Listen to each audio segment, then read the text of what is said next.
Good morning and grand rising to all of you out there. Welcome to the Morning Update Show. I am your co-host, Trey Holiday, and it is a beautiful, I don't even care what it looks like outside. It's a beautiful, beautiful Monday because we are starting Black History Month, and y'all know I don't do this alone. I got to bring in my guy who's made it back to the studio. Good morning, Big O. Good morning, Trey Holiday. And we like to say that we making Black history every day. That's right. So this is one calendar month out the year celebrating Black history, but we make it every day. It's good to be back here in the studio. I missed you. I missed Alia D'Alessandro.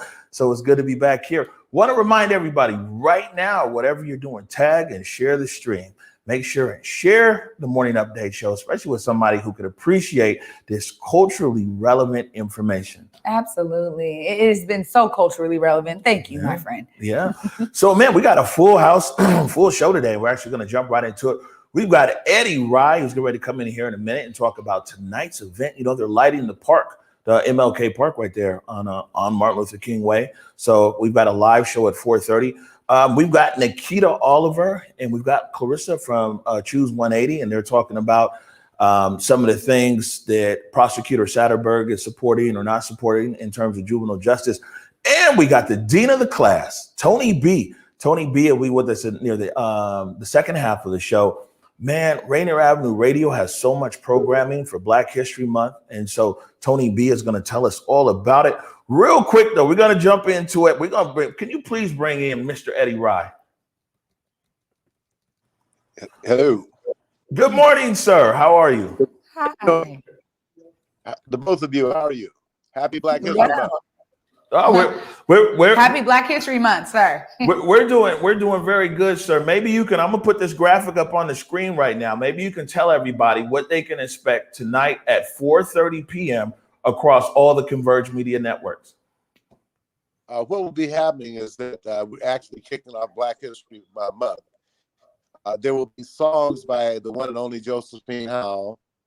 Young Shims will also be singing a tune or two. He's also a recording artist. Peyton, his last name is skipping me, but Hayview is going to be, he will recite that. The park will have, what do you call it? The flies over the,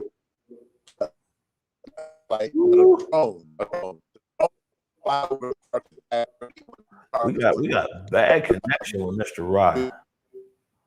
I think we're gonna have to put him back in the room here. You're breaking up, Mr. Okay. Rye. Okay, you can hear us now. This is live TV. I'm on the phone now. The iPad would work better. So if you want me to do that, I can do that. Okay, so once you do this, because this is important information. Once you pop off, and we're going to continue, we're going to bring you back here in a little bit. I have the director message, okay? So, but basically, 4:30 tonight. It's a big deal, man. It's a whole live show. They put a great show together back in August as well. They're going to light the park. There's a drone. They're going to have a drone up in the air showing the live lighting of the park. So, you know, it's pretty dope as to what's going on. I see that we have Nikkita and Clarissa in the green room right now. Few important things though before we get to them is today in Olympia House. There we go.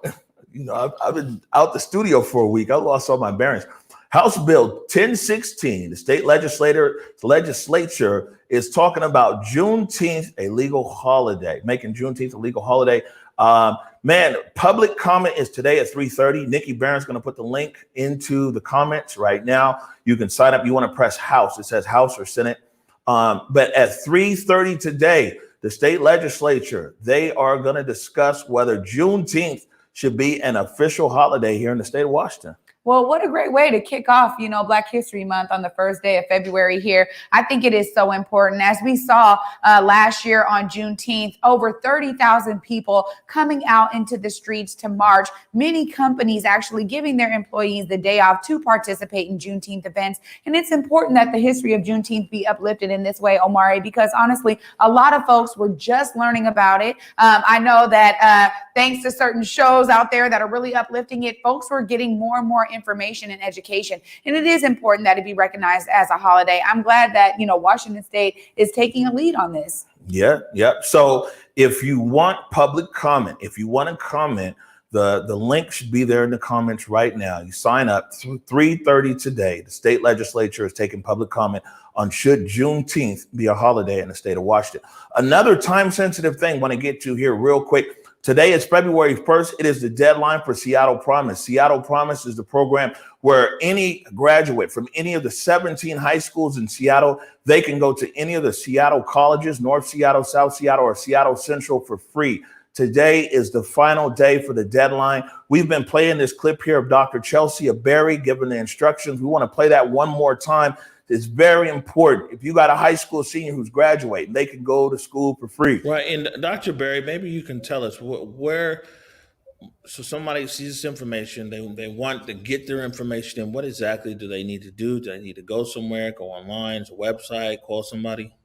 Absolutely. It is very easy. It's simple. And here are the steps. The first thing you do, apply at seattlecolleges.edu/promise. That's seattlecolleges.edu/promises. Don't forget the S on Seattle Colleges. So it's seattlecolleges.edu/promise. And here's the important part. Again, by Monday, February 1st, students must submit 2 applications to meet the deadline. The first application is the Seattle Promise Scholarship application.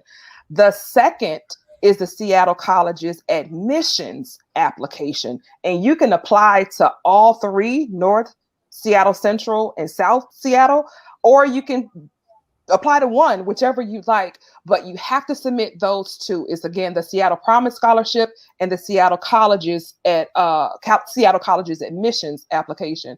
And so apply now. Give yourself more options to consider as you narrow your college choices. And if you have any questions or need assistance, there are specialists assigned to each high school who can help you out.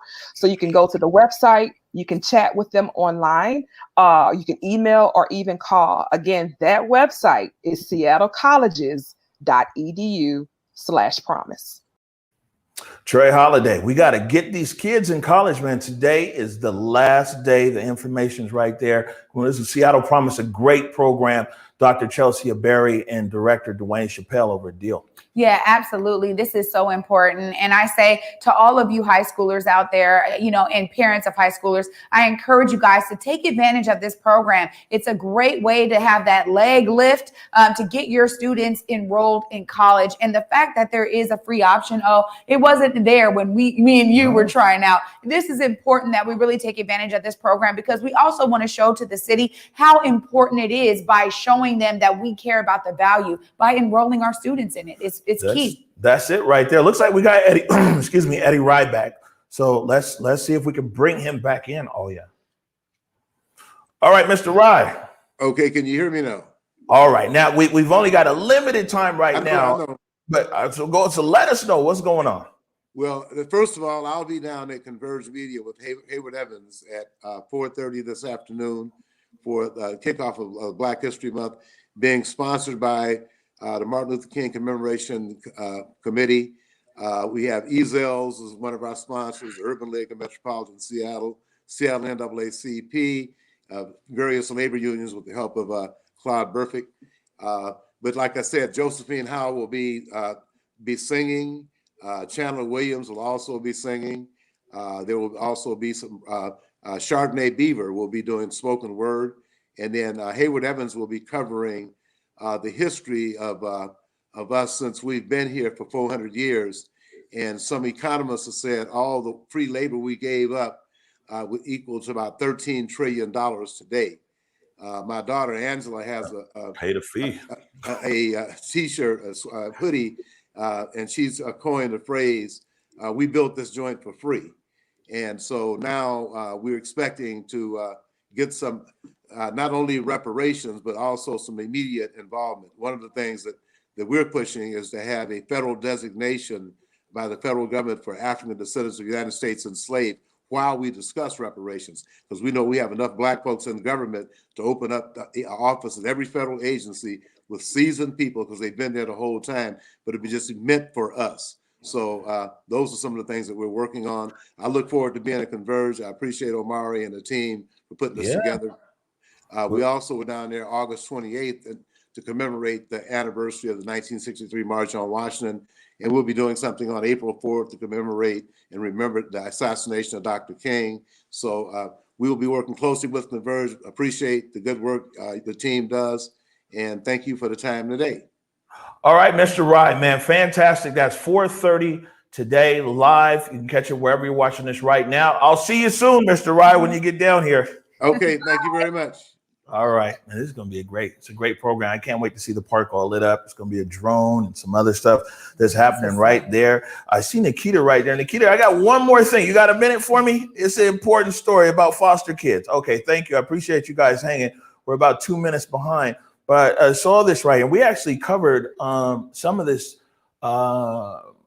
some of the things that are going on with foster kids in the state. The other issue right now, they're talking about foster kids living in hotels and sleeping in cars. The other issue that we covered was foster kids that are sent out of state to private companies that are operating these like detention centers. This was on King 5.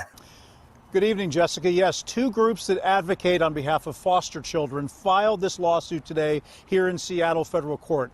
They say that the state is spending too little money trying to help foster kids reunite with their biological families and too much money on temporary housing, the kind of place that no kids should be living.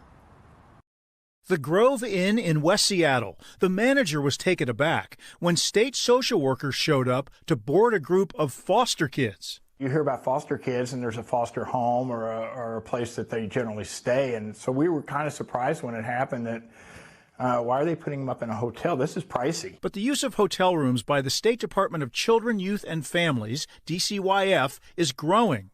Foster kids spent more than 1,800 nights in hotels, according to a year-end report. Today, this lawsuit demands that DCYF put a stop to foster kids being housed in places other than licensed foster homes. Susan Cass is a lawyer for Disability Rights Washington, which filed the suit. During these periods of time, they've slept in DCYF offices. One plaintiff even spent the night in a car with a social worker. Sometimes they and often will sleep at hotels, but they almost always spend their days just at a DCYF office with no, real supervision. What was the longest stay you ever had in a motel? December, January, so around 2.5-ish months, maybe like 2 months and a week. Last February, we met David Cerrone, who now lives on this ranch in Arizona, after 2 years in Washington's foster care system, much of it spent in hotel rooms under the watch of DCYF social workers. What I pretty much feel like I was told was it's your fault that you have to get sent to these hotels, or these are a result of your actions or something like that. I'm like, it's my fault, that I don't have a place to live. DCYF agrees the hotel stays are harmful, but says most kids only spend a night or two before being placed in a foster home. In December, Secretary Ross Hunter said the longer stays involve about 24 kids who have serious behavioral or mental health issues. There were a lot of kids that were there because their parents could no longer manage them. Not because the parents were accused of abusing them, but they couldn't manage the behavior. The lawsuit says instead of spending hundreds of thousands of dollars a year on hotel bills, the state should redirect that tax money to try to reunite families. There are so many things that could help families get put back together, and that's what we should be spending our resources on, not on night-to-night stays or hotels or office stays or paying a social worker to sleep in a car with the child. That's just simply unacceptable. The lawsuit filed today uses the cases of 3 children as the plaintiffs, representative sample. One of them, a 13-year-old, has moved through 30 different foster home placements, has had 20 different hotel stints, and his lawyers say all that young kid wants to do is return home to his biological family. Yeah, usually a lot of kids, they run away from the foster home because they want to reunite with their parents. It's a whole, I used to volunteer in that space. Speaking of juveniles and young people in the system, some everything else here, we have Nikkita Oliver and we have Carissa Morikawa. Carissa's from Choose 180.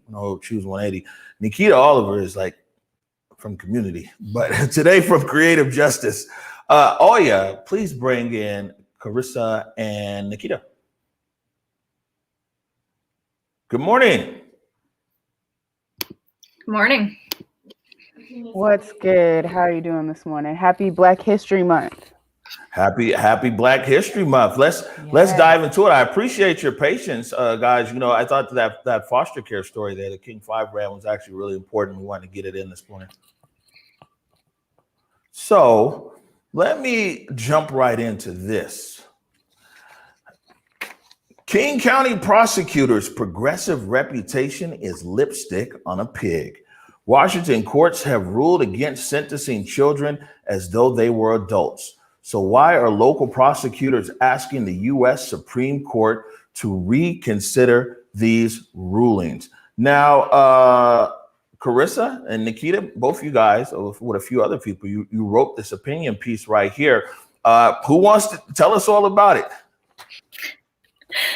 I'm happy to jump in first, and then Carissa, you can correct me where I'm wrong. You know, for a long time, people have been acknowledging that young people are different than adults. We're talking about young folks under the age of 25, just acknowledging that brain science is different. And in 2017, the Washington State Supreme Court made a real significant stride in making that a part of our legal world. And in the Houston Sconyers case, acknowledged the importance of considering youthfulness, especially when sentencing children in adult court. And so that has, in some ways, been a really significant reform to transforming the landscape of the way in which we do juvenile justice in the state of Washington. And in December of 2020, the King County Prosecuting Attorney's Office with Pierce County's Prosecuting Attorney's Office filed petition for cert to the United States Supreme Court, a court that has a significant number of justices that have been appointed by the Trump administration and is a considerably conservative court, much more conservative than we've probably seen in the last 50 years. And so this particular petition for cert to the Supreme Court of the United States really, at least for advocates in the state of Washington, but I would say for folks nationally, struck an alarm for us about what could be the long-term ramifications. And King County is kind of hailed as being like this progressive bastion, making a lot of much needed change. And yet, you know, we have to question whether or not that progressiveness is facial. Does it actually make a change when the rubber meets the road? Right. And a little bit more about that, either for you or for Carissa, is that when you look at the prosecutor's office, and I see you mentioning words here, lipstick on a pig. But when you look at the prosecutor's office, and when I talked to Prosecutor Satterberg, probably about 4 months ago, he held all the programs that they're supporting over there. There's a lot of programs the prosecutors supporting as far as gun violence disruption, as far as diversion programs, and some of everything else. So are you saying that the efforts of the prosecutor's office are disingenuous? I can jump in here. You know, Dan and his office have clearly come under a lot of heat after making this decision, and for good reason. And, you know, one thing, like you said, Omari, is that we continue to hear in their defense is that they point to their track record of working, you know, to transform the juvenile legal system. And part of that track record involves our organizations, or involves even work that Nikkita, Jess, Martina, and myself have personally been involved in, such as restorative community pathways. And I think that it's important that work is not a scapegoat or a distraction from this decision around Houston Sconyers that is going to have like catastrophic impacts on Black and brown children, potentially all throughout the country. And you know, a big part of the prosecutor's job, arguably, is to hold people accountable. And so I think that they could also appreciate that as community members and as folks who work at community-based organizations that work with the prosecuting attorney's office, that we also need to hold them accountable when they make decisions that are out of line with their professed progressive goals and values of, you know, righting the wrongs of the harms of the prosecutorial practices. Well, you know what? I just thank y'all for being here this morning. Great to see you guys. But one of the things too is that what really shocks me is how these moves are made without community's insight, without community understanding. Can you guys speak to that a little bit and help us understand how Prosecutor Dan Satterberg has been able to even do this kind of outside of our purview? You know, that is how prosecuting attorneys' offices generally work. They do not necessarily go to community and ask for feedback on things that they're moving forward on. If we look at what has happened with restorative justice in King County, it's not been because the prosecuting attorney's office reached out to community and said, we have years and years and years of harming Black and brown communities, of incarcerating and caging Black people, and we want to do different. It's actually been because community, especially Black and Native community, have organized ourselves, we've rallied, and we've put pressure on the prosecuting attorney's office to do something different. You know, significantly, we see this around auto decline or putting young people in adult court. We have seen this around the youth jail and challenging prosecutorial practices. We have seen this around individual cases with young people or community rallies. But it is significant, you know, of what you're pointing out, Trey, is that the King County Prosecuting Attorney's Office, despite being an elected office, never effectively reaches out to community and making these kinds of decisions that have extreme ramifications, not just for our region, but for the nation. Right. And now my understanding, I'm not an expert on the legislation. I was trying to read up on it, but I'm sure one of you guys is there's legislation that's down there in Olympia that would kind of circumvent, if it's passed, this decision that the prosecutor has put forward. But because they've started a process to the Supreme Court, Washington State might ultimately be safe, but there might be a Pandora's box that's open where other states would now be impacted if the Supreme Court rules in that favor. Can you guys explain that, the legislation and kind of how it impacts nationally? Yeah, Carissa, do you want to talk about Senate Bill 5120?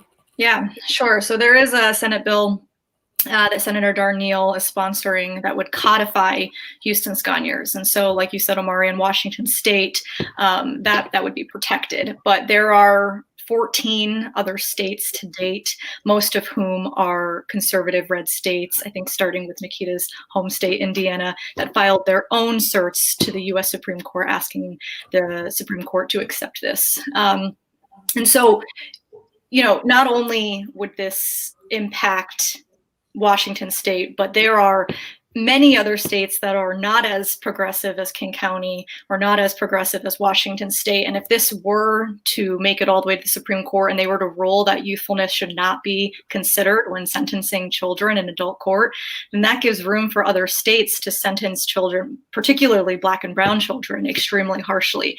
And it really regresses us from the progress that we've been making thus far. Right. Now, did the prosecutor Satterberg give any rationale as to why his office made this decision?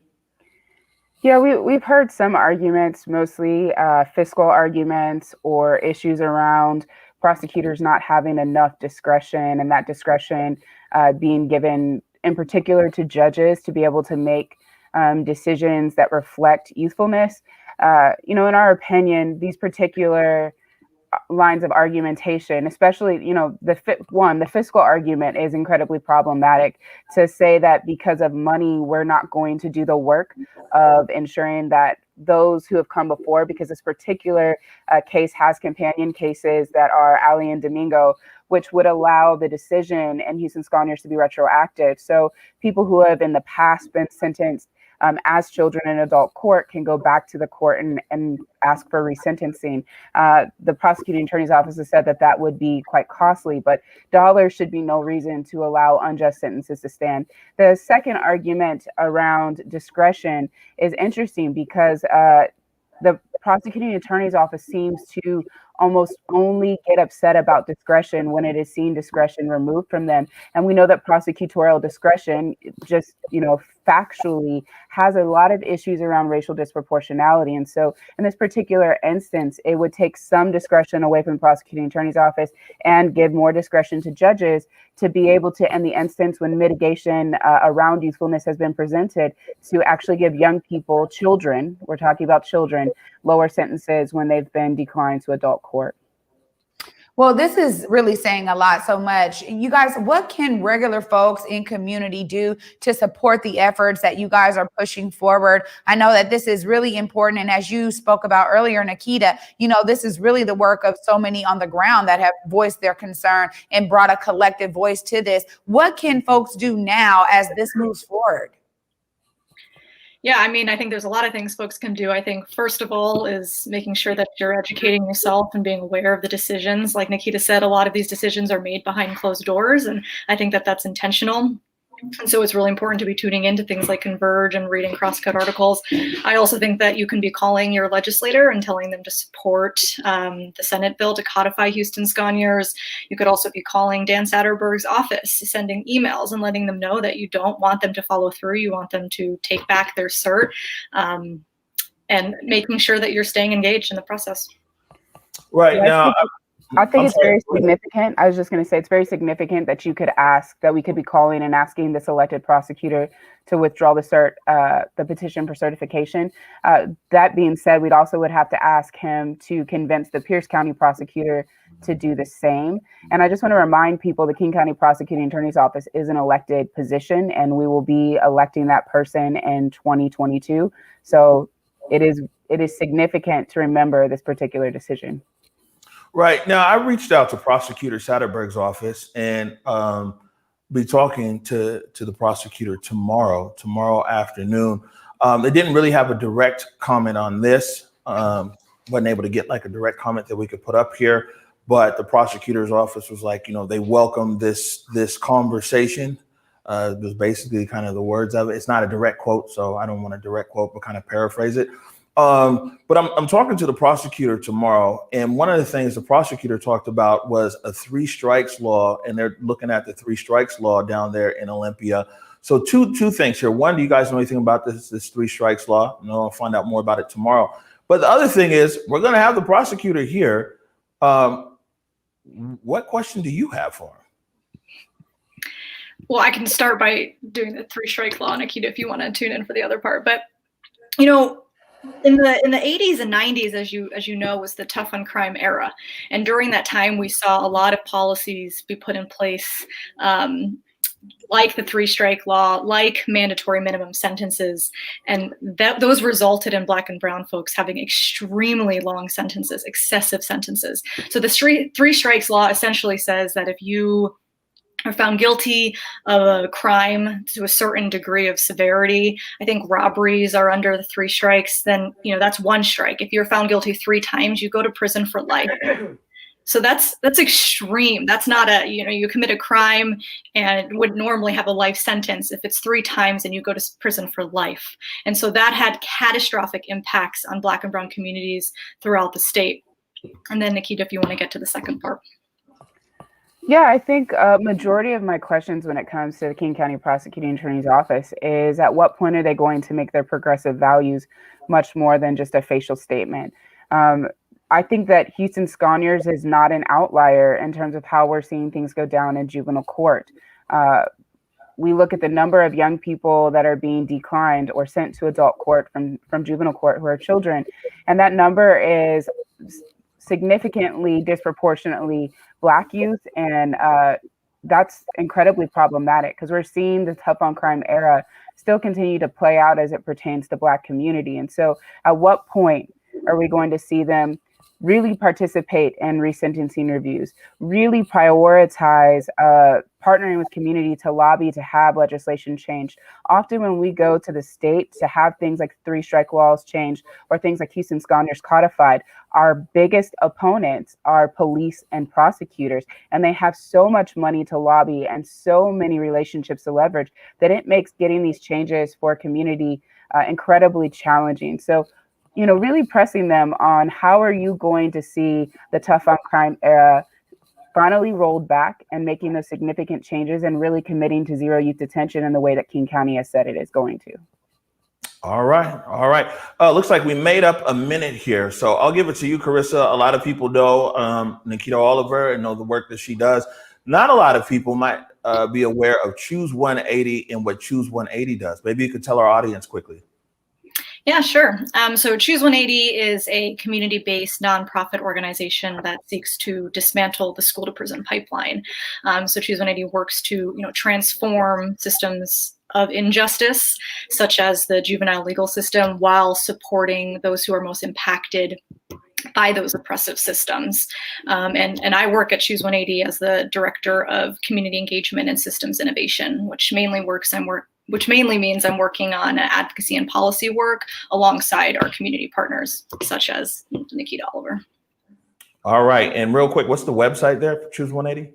It's choose180.org.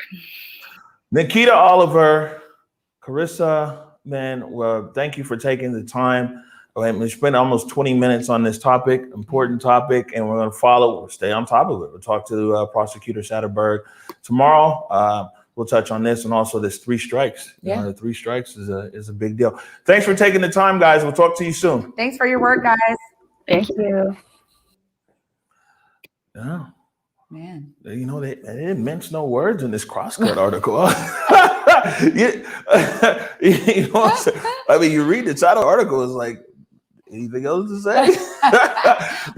I just think it's important too that, you know, again, as they said, that these decisions are really made outside of public purview. And so sometimes you have to have those stark headlines, just to drive the point home. And I think they did that really well in this article, and also highlighting so much that the public is not aware of. Again, it's up to us when we think about these elected offices like Dan Satterberg. I love how Nikkita said that. He is an elected official, and ultimately it's on us. We have to be thinking about this in 2022 when his seat is up. Yeah, well, like I said, we're the only time that works is going to be pre-recorded, so we won't have Prosecutor Satterberg live tomorrow, but we're going to pre-record the interview, and then we'll be airing it on Wednesday.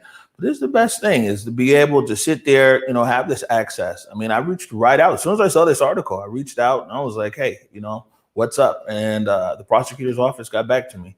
So we want to be able to inform and engage our community as much as possible. We are getting ready to take a break. When we come back, we got the dean of the class, Mr. Tony B from Rainier Avenue Radio. And man, they got the whole month jam-packed Black History Month programming. Tony B is going to tell us all about it. You're watching the Morning Update Show. I did it for the city, I did it for the love, I did it for the people, I did it for us. Back on this rap ish, I ain't even broke a sweat, homie, this practice. Pondering my next move, staring at my track list, hope I ain't miss my window. Praying like a Baptist, Seattle's own, tired of this Game of Thrones. They made a list of the best rappers and guess who wasn't on? While the disrespect continues, I'm steady packing these venues.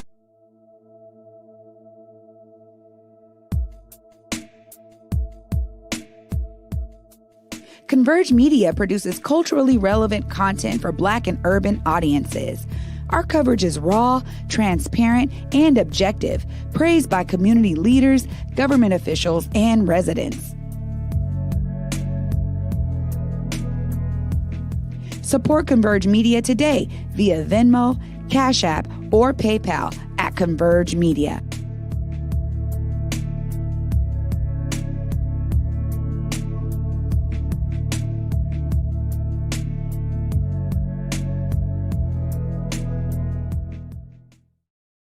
All right, welcome back to the Morning Update Show. Oh yeah, please bring in the dean of the class, the man with probably the best voice in radio, man. It's just crazy. I always feel like when Tony B comes on, because he just blows everybody away. So we might as well get to it. Please bring in Tony B, Rainier Avenue Radio. Hey, what's up, O? What's up, Trey? See, give us the wide here. Oh yeah, see what I tell you. He just comes in booming every time. Hey, and this is the computer mic. You should really hear him be into his thing over there. I know he gets low. Hi. Happy Black History Month, Tony. Same to the both of you, and congratulations again, man, on just an excellent and amazing, wonderful work that y'all are doing in our communities. You're so important to sharing information and getting out. So before we just get started, as Black History Month is now upon us, congratulations to y'all and the contributions that you are making real time to Black history. Man, thank you, Tony, and right back at you, brother. You know, we all stick together. It's funny because people think that we're all like media's competitors. We're like, it's a band of brothers out here. You know what I'm saying? We try to get it with how we live. Tony B, I'm gonna put a small slide up here, but people can also they can find Rainier Avenue Radio all across social media platforms, and then it's what RainierAvenue.radio, right? .world. .world. Yeah. Okay, so cool. So I'm gonna put this up. I know some people might be like, oh, I can't see everything, but we want to give a graphic up here. You can tell us this is by the 4 weeks, and this week we're talking about week 1. Maybe you can tell us what's going on over there, Rainier Avenue Radio. Well, thank you, Amari. We're celebrating the entire month and showcasing all of the different things that we do as people, point of which is to get people and folks information comprehensively about who we are so that they go beyond Black History Month and continue to understand, what we've gone through. But in this first week here, starting off, we have a show, Conversations in Black. And it's called 10 Things That Black Folks Should Know About Black History. And our guest is Laura Roseanne Adderley from Tulane University. And just really good information that you're going to get there. On Wednesday, as part of what we're doing, we're hosting a town hall meeting to discuss the violence that's been taking place in the Rainier Beach parking lot. We will have panelists on who will, say what they think should be done. But the big thing is we want the community to voice their opinion, because this is a nuanced issue. Again, there's been isolation. And so folks have been dealing with mental health issues. But at the same time, folks want the same community. So although there will be folks there advocating on behalf of the community, my suggestion is that the community make sure and get involved, talk about how you feel, so that when people speak for you, whoever they are, that they're speaking on behalf of what you feel is important to your community. And that's at 6:00 on Wednesday. And I heard about Josephine House. She's also going to be performing on Wednesday at 8 to 9. We'll be broadcasting live from the historic Columbia City Theater. You can't go in, but that will be the backdrop. And Josephine is going to perform for us for Black History Month.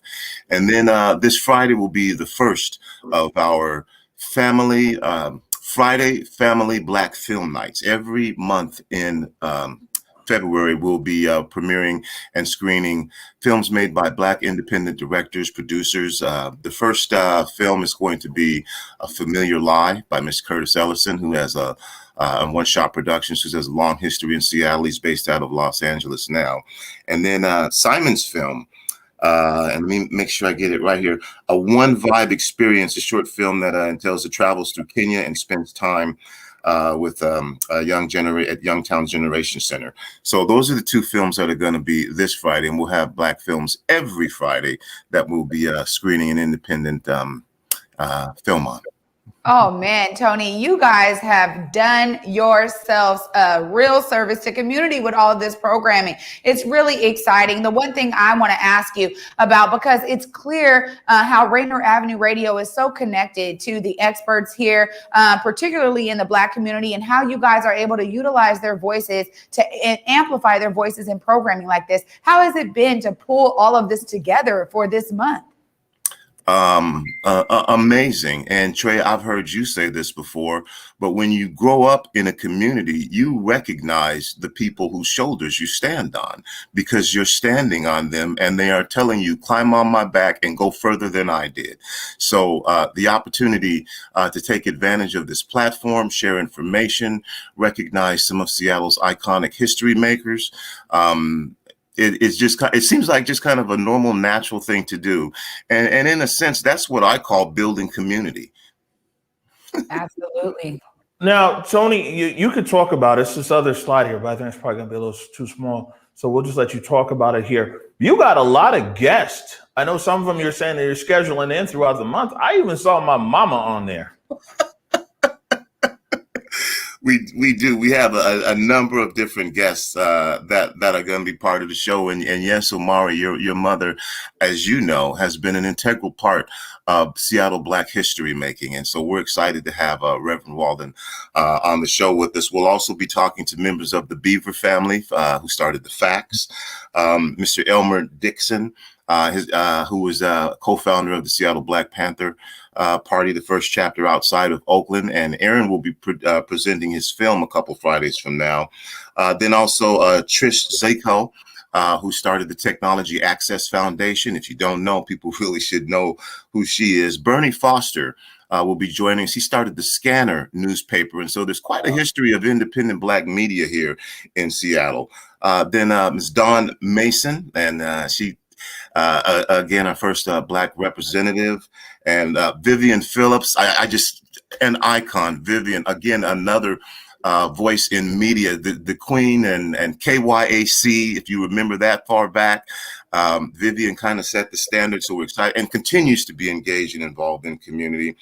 You just had Mr. Eddie Rye Jr. on. He'll be joining us as well. So those are some of the guests. We're also going to have folks from the Hartsfield Quilt Collection, which is the only collection, largest collection of African-American slave quilts. And then we'll also be talking about the quilt codes, which white academia does not believe is true. They do not think that African-American slaves were smart enough to be able to come up with a way to direct each other to safe houses and pathways. But we have these quilts, and these quilts speak for themselves. And that's one thing, that's why it's important that we record and document our history. Otherwise, we're depending on somebody else to do it. So if you're into quilting, it's cool. But if you want to find out about the quilt codes and what those patterns mean and how incredible it was for an oppressed, enslaved people to come up with a way to communicate with each other, to find out, to share if it's cool, if it's not cool, which way you should go, and the other things that were challenging and obstacles during that time. We did do that. Don't believe the fact that because academia says it doesn't exist, it doesn't exist. Of course, we didn't write it down. If we would have written it down, it wouldn't have worked and we would have been killed. Yeah, absolutely, Tony. And I think it's so important. And I love what you're just saying there about quilting, because the programming is not just about programming in and of itself. It really is about the education of our community. And again, it's on us, because you're so right that there is not enough infusion of our real and true history in these public school systems. And so I love that you guys have taken that up as a torch. How has it been for you in terms of understanding how Rainier Avenue Radio has been so cemented in community to be able to bring this programming about? I know you have a long history of doing it, and I just wanted to ask you personally, how does this feel for you? You know, really, it feels great to have community accept, us as an independent, broadcast and journalism network, because that's what's needed. I think you guys know I did 20 years in major market radio, and it was always a challenge to make sure that our community was represented. They used us for our numbers, listen to our music, grow our numbers, buy our ads. And part of my fight was always to make sure, we also have a responsibility to the community.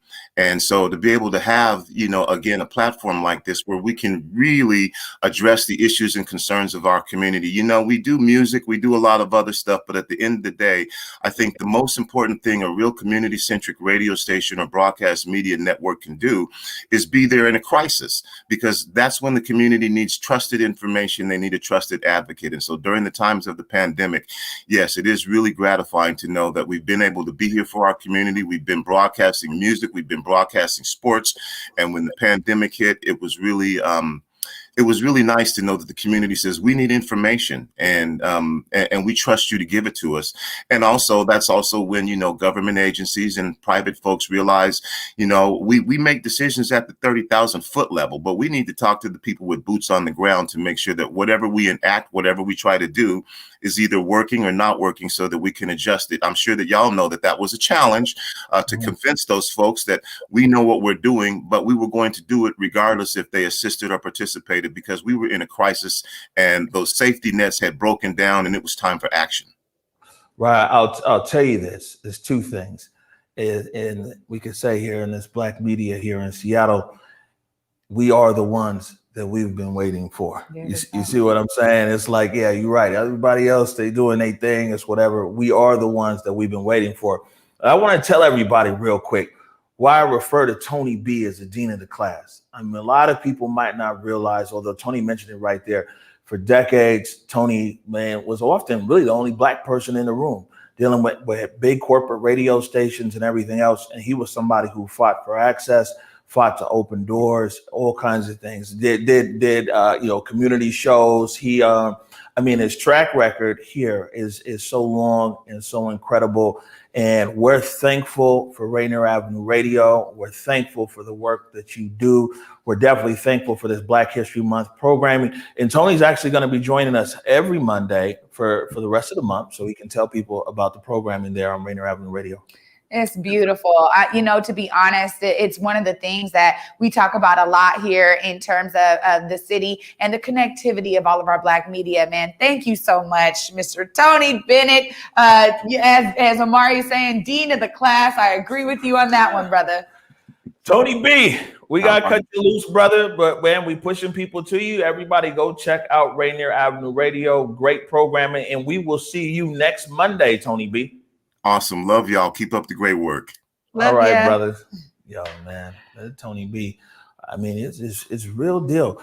You know what I'm saying? And it's not by accident. He didn't just fumble upon Rainier Avenue Radio.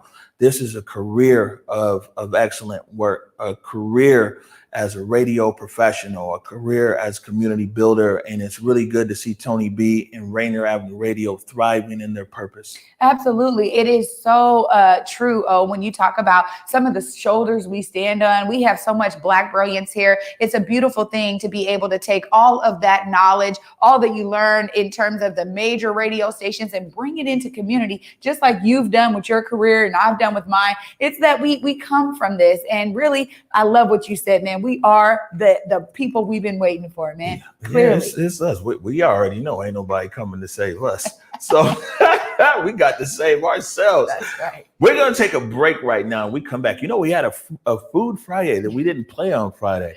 And got a little fired up. Man, yeah, because you was fired. You turned, let's be clear.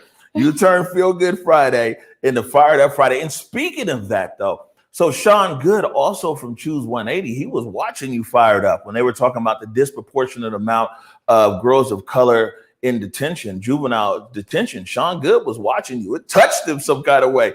He was like, bruv, I need to come out there and talk about it. So Wednesday, we're actually joined by Sean Good of Choose 180.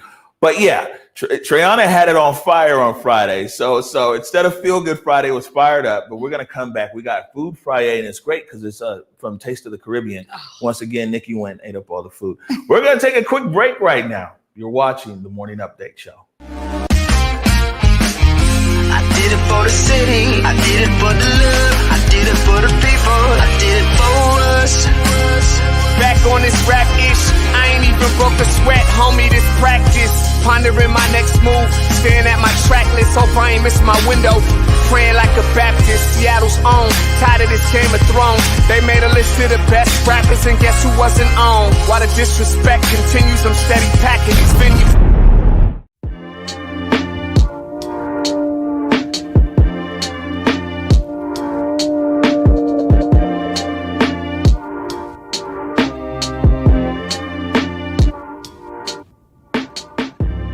Converge Media produces culturally relevant content for Black and urban audiences. Our coverage is raw, transparent, and objective, praised by community leaders, government officials, and residents.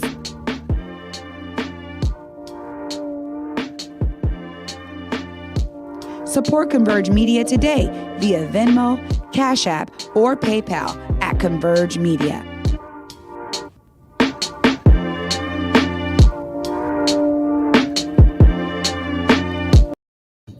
All right, welcome back to the Morning Update Show. Oh, where we at? We over here?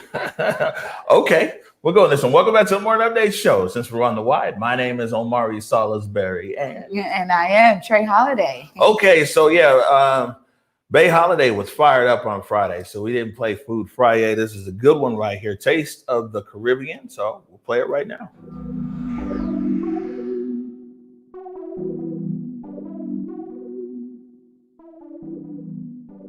Hey everybody, welcome to Food Friday. I am here with Carlene with Taste of the Caribbean. Welcome to the show.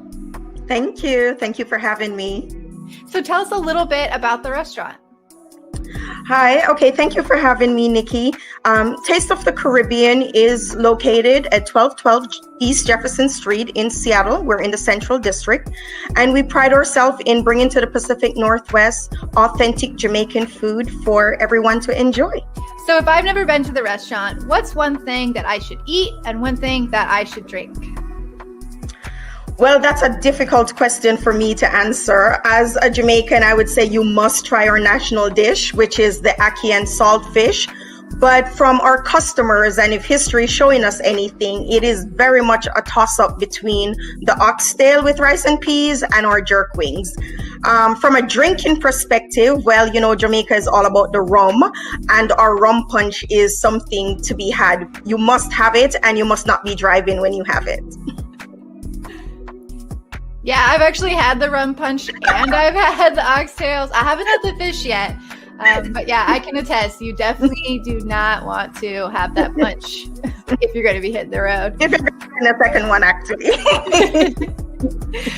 So if somebody wants to order from you and support you right now, what's the best way for somebody to do that? Yes, to order. So we're operating as takeout only right now, and you can do so by calling the restaurant or by walking in. We are also working on online, so you can have full contactless, so you can order online and pick up. Our delivery partners are Grubhub and Uber Eats. However, I know that our menu is circulating out there on Postmates and DoorDash, and so if that is a better from a delivery radius for you, I know our menu is on their platforms as well. Well, thank you so much. I can attest to how wonderful your food is. Thank you so much for joining me today. Oh, thank you so much for having me, Nikki. All right. So you see, Nikki get all our food. And first of all, let me just say that Taste of Caribbean is really another one of those restaurants that's like of community, for community. I know at Africa Town, we're ordering it for every meeting just about. So I'm very familiar with the jerk wing dinner. That is the truth. And it is so good. It really is. You say you picking us up lunch today? I know. I think we might have to go and get it because all of that, man, I need some food in my life. Yeah, no, for sure. I want to remind everybody. So I saw you in the comments. Besa had her Rewind with Besa at 2:00 on Saturday. It's still up there. I think we're gonna re-air it actually tomorrow night. And yeah, it was too hot for me. You're blushing right now.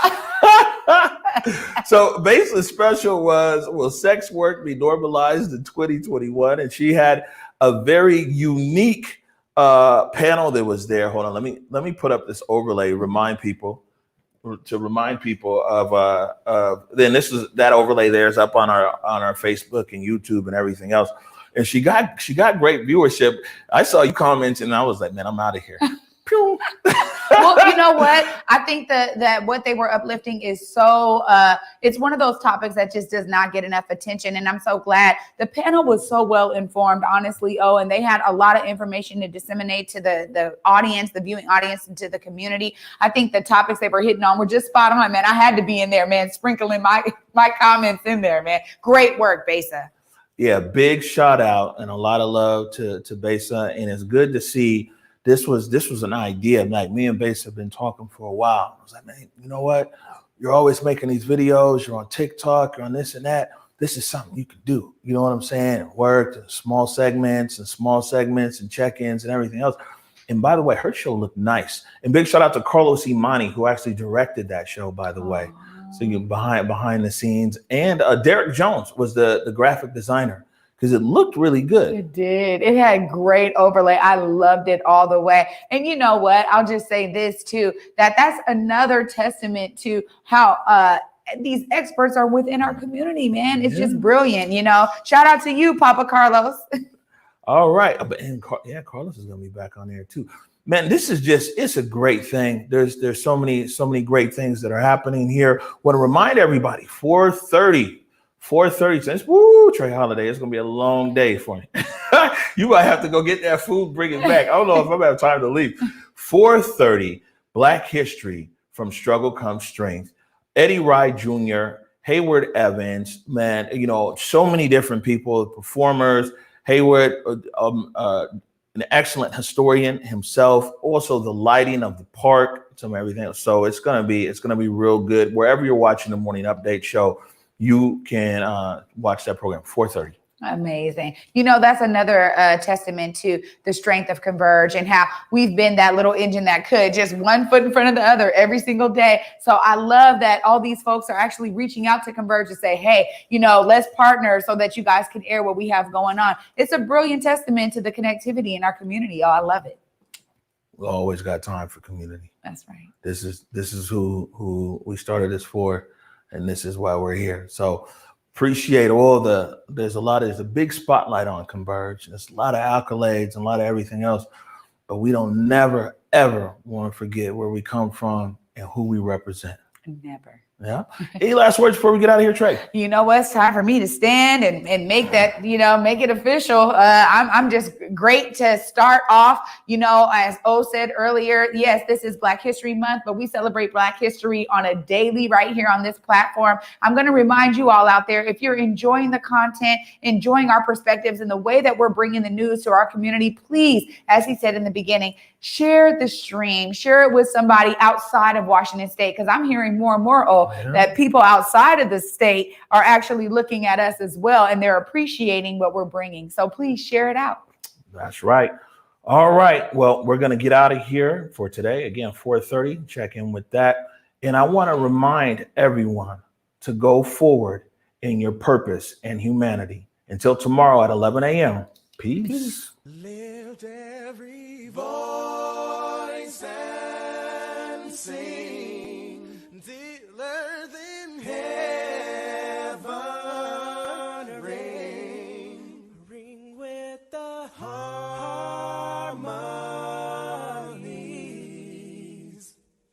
of liberty. Let our rejoicing rise as the listening skies. Let it resound loud as the rolling sea.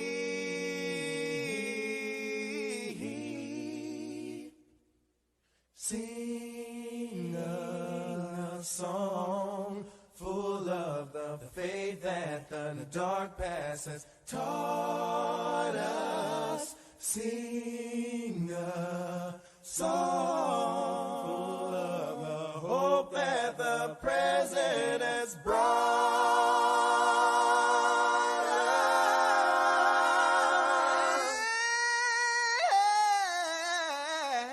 us. Facing the rising sun.